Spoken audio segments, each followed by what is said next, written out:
সবাইকে। কেমন আছেন আপনারা সবাই? আলহামদুলিল্লাহ, আপনাদের দোয়ায় আমরা সবাই ভালো আছি। আজকে জায়গাটা একটু অচেনা লাগতে পারে, তার কারণ ছিল আজকে আমি একদমই সকালে ফজরের নামাজ পড়ে গিয়েছিলাম বাহিরে গ্রামের দিকে। তো ওদিকে এই ভিডিওটা ছিল। ওখান থেকে আসার পরে আমি দুপুরের জন্য রান্না করবো। আমি রান্না করব গরুর মাংস, আর এখানে আছে পুঁটি মাছ। তো পুঁটি মাছ আমি ফ্রাই করব আর গরুর মাংস বোনা করব। এই হচ্ছে আজকে দুপুরে রান্নাবান্না।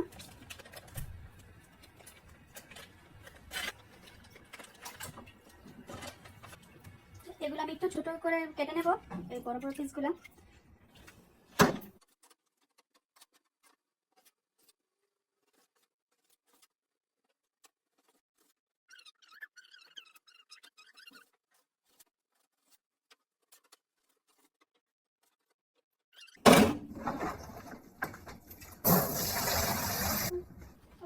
আমার মাছ আর মাংস সুন্দর করে ক্লিন করা হয়ে গেছে। এখন আমি পেঁয়াজ আর যা যা লাগবে কেটে সুন্দর করে নেব।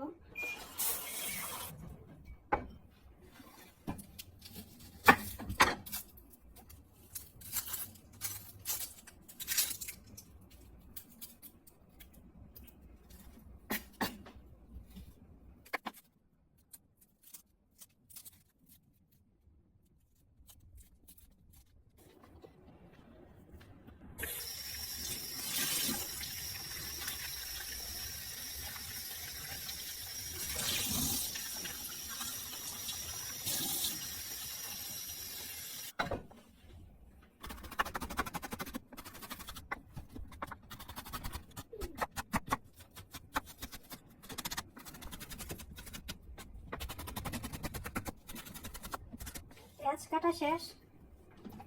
প্রথমে আমি মাংসটা ম্যারিনেট করব। আদা বাটা, রসুন বাটা, হলুদের গুঁড়া, মরিচের গুঁড়া, ধনিয়ার গুঁড়া, জিরার গুঁড়া, স্বাদ মতো লবণ। এখন সুন্দর করে আমি সবগুলা একসাথে মিক্স করে নেব।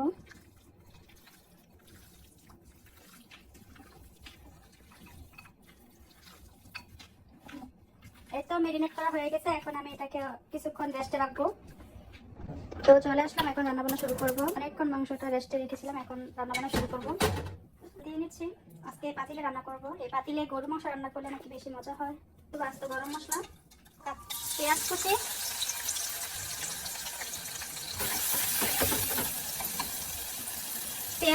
দিয়ে সুন্দর করে ভাজা ভাজা এখন করে নেব। তো পেঁয়াজটা হালকা হালকা ভাজা ভাজা হয়ে আসছে। এখন দিয়ে দেবো মাংস।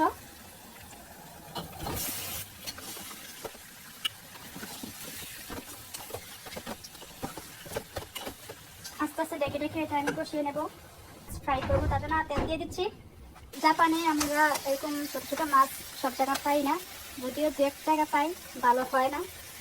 এগুলা বাজা খেতে বেশি মজা লাগবে, তার জন্য নিয়ে আসছে আপনাদের বাইরা। 2 প্যাকেট নিয়ে আসছে। 2 প্যাকেটের দাম আসছে জাপানের ইয়েতে 350 ইয়েন লাগে। এটা চুরিতে বসে বসে খেতে থাকি। প্রত্যেকটা দেশের কথা বলতেছিলাম। তো এখানে আমার মাছগুলো অনেকটা বাজা হয়ে গেছে। ওপরে পেঁয়াজ কুচি দিয়ে দিচ্ছি আর কাঁচামরিচ। আর একটু কষাবো, তারপর হচ্ছে আমি ঝোলের জন্য পানি দেবো। আমি গরু মাংস রান্না করলে চেষ্টা করি কষানোর মধ্যে সিদ্ধ করার জন্য, তার জন্য অনেকক্ষণ আস্তে আস্তে কষাতে হয়। এটা আমার মাছ ফ্রাই করা হয়ে গেছে। আমার মাংসটা সুন্দরভাবে কষানো হয়ে গেছে। এখানে আমি 3-4টা আস্ত রসুন দিয়ে দেবো। দিয়ে সুন্দর করে আরেকটু কষাবো, তারপর জলের পানি দেবো। আমি মাংসটা কষানো শেষ, এখন আমি জলের পানি দিয়ে দেবো।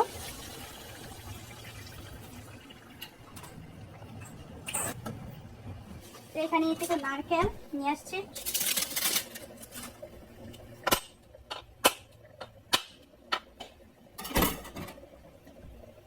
ফুল নাই, নারকেলের ভিতরে যে ফুলটা হয় আমার কাছে অনেক বেশি ভালো লাগে, কিন্তু আমি ভাবছিলাম এটা তো হয়তো ফুল থাকতে পারে, কিন্তু ফুল হয় না। আমার মনটা একদম খারাপ হয়ে গেছে। এখন আমি এই মালাটা থেকে নারকেলগুলা ছাড়িয়ে তারপরে হচ্ছে ব্লেন্ডার করব, মিট ব্লেন্ডার দিয়ে। আমাদের এখানে তো নারকেল কোরানি নাই, তার জন্য মিট ব্লেন্ডার দিয়ে নারকেলটা ইয়ে করি। তো এইভাবে কাজ চালিয়ে নিচ্ছি। আজকে নারকেল দিয়ে আপনাদের ভাইয়া বলতেছিল যে তেলের পিঠা খাবে, আর আমি ভাবতেছিলাম যে বাবা পিঠা খাবো। আমার কাছে অনেক বেশি ভালো লাগে বাবা পিঠা।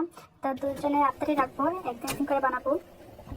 এই তো এগুলা ছোট ছোট করে টুকরা করা হয়ে গেছে। এখন এগুলো আমি ব্লেন্ডার করবো।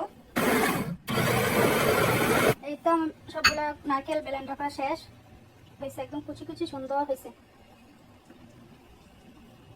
আর যারা নতুন আছেন, আমি তো জানতাম না, তো একদিন আপনাদের ভাইয়া আমাকে বুদ্ধিটা দেয়।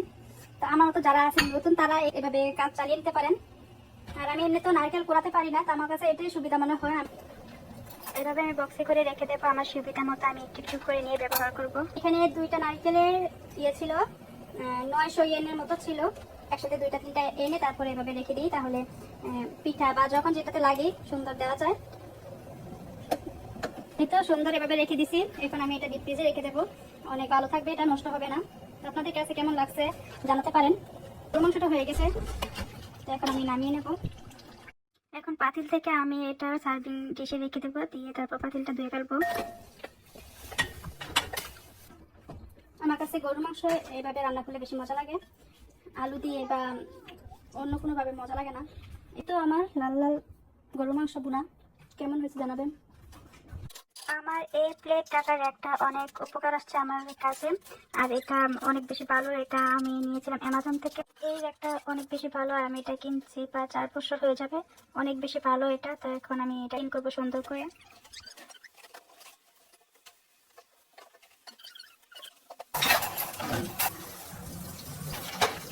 কাজ করতে করতে মনে হচ্ছে যে এখনই আমি শুয়ে ফেলে, আর কাজ করতে ইচ্ছা করতেছিল না, কিন্তু কাজ তো আর ফেলে রাখা যাবে না, কাজ করতেই হবে। ইচ্ছা না করলেও কাজ করতে হবে। আর যখন কাজ করতে ইচ্ছে করে না, তারপরে জোর করে করি, কেননা কাজ করার পরে অনেক বেশি ভালো লাগে, শরীরটা অনেক ভালো লাগে। আর কাজ না করে রেখে দিলে আর ভালো লাগে না, শরীরটা মনে হচ্ছে বার হয়ে আছে। এটা একটা রোগ বলতে পারেন। যখন দেখি চোখের সামনে একটু ময়লা, এটা যতক্ষণ না পর্যন্ত পরিষ্কার করতে পারবো ততক্ষণ পর্যন্ত ভালো লাগে না, পরিষ্কার করতে হবে। হ্যাঁ, আমার কাছে মনে হয় এটা একটা রোগ। আমি কোথাও যাওয়ার পরেও যদি দেখি যে একটু নোংরা, আমার ভালো লাগে না, আমি সাথে সাথে ক্লিন করা শুরু করি। আমি এটা থেকে বের হয়ে আসার চেষ্টা করি, কিন্তু পারি না। আমার নোংরা জিনিসটা আমার একদমই পছন্দ না। আমি যদি মোবাইলেও দেখি যে কেউ একটু নোংরা হয়ে আছে, তারপরে ভালো লাগে না, আমি খুবই মাঝে মাঝে নিজের অনেক বেশি রাগ হয়ে যায়। আমি পারি না এই জিনিসটা পাল্টাতে। বাচ্চা থাকলে ঘর নোংরা হবে, এটা সবাই বলে, কিন্তু আমি পারি না। আমার ময়লা জিনিসটা আমি দেখতে পারি না, আমার পরিষ্কার লাগবেই। আর খুবই সেন্সিটিভ আমি এই দিক দিয়ে, নোংরা জিনিসটা আমি দেখতেই পারি না।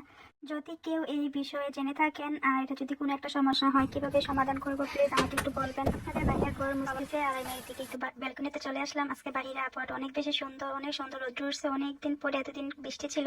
আর একটা মজার জিনিস দেখেন, আর ওই দূরে দেখতে পারতেছেন যে 2টা ছাতা, এগুলা দিয়েছিলাম যে শুকানোর জন্য, আর বাতাসে কোথায় নিয়ে ফেলাইছে দেখতে তো পারতেছেন। এগুলা এখানে না, এদিক থেকে ওদিকে যাচ্ছে, ওদিক থেকে এখানে আসতেছে, অনেকক্ষণ ধরে। তা যাবো গিয়ে নিচের থেকে নিয়ে আসবো এগুলা। আপনাদের ভাইয়া দেখি গরম আসতেছে। আর ছুটির দিনগুলোতে যেগুলো খুবই কষ্ট হয় বা আমি করতে পারি না, আমার কষ্ট হয়, ওইগুলো আপনাদের ভাইয়া করার চেষ্টা করে। তো আজকে আপনাদের ভাইয়া ঘর করতেছে, ডিপ ক্লিন করতেছে। তা আমি একটু রিল্যাক্সে আছি। আমি শুধু হাঁটতেছি, ব্যালকনিতে ছিলাম এতক্ষণ বসে, আবার চকলেট খাচ্ছিলাম এগুলোই। তো এখানে আমি একটু ভিডিও করতেছি, তো আপনাদের ভাইয়াকে নিয়ে এখানে হাসাহাসি করতেছিলাম। পা দিয়ে দিছো। যখন বলতেছে যে তুমি পা দিয়ে সাজাচ্ছো, তখন বলতেছে যে আচ্ছা ঠিক আছে, আমি হাত দিয়ে দিয়েছি, তুমি আবার ভিডিও করো। তো বললাম যে থাক না, লাগবে না, তুমি যাও মুছতে থাকো। তো আপনাদের ভাইয়া এদিকে মুছবে, আমি বাপুকে গোসল করাবো। গোসল করি, তারপরে আমরা আজকে আবার একটু বাহিরে যাবো, কেনাকাটা আছে, কিছু টুকিটাকি কেনাকাটা আছে, তার জন্য যাবো। সব কাজ শেষ করে আমরা এখন চলে আসছি দুপুরে খাবার খাবো। তো এখানে আপনাদের ভাইয়া সালাদ কাটতেছে, তো আমি খাবারগুলো আস্তে আস্তে টেবিলে নিয়ে যাবো। এখন গোসল করে চলে আসলাম, অনেক লেট হয়ে গেছে দুপুরে খাবার খেতে। এখন আমরা দুপুরে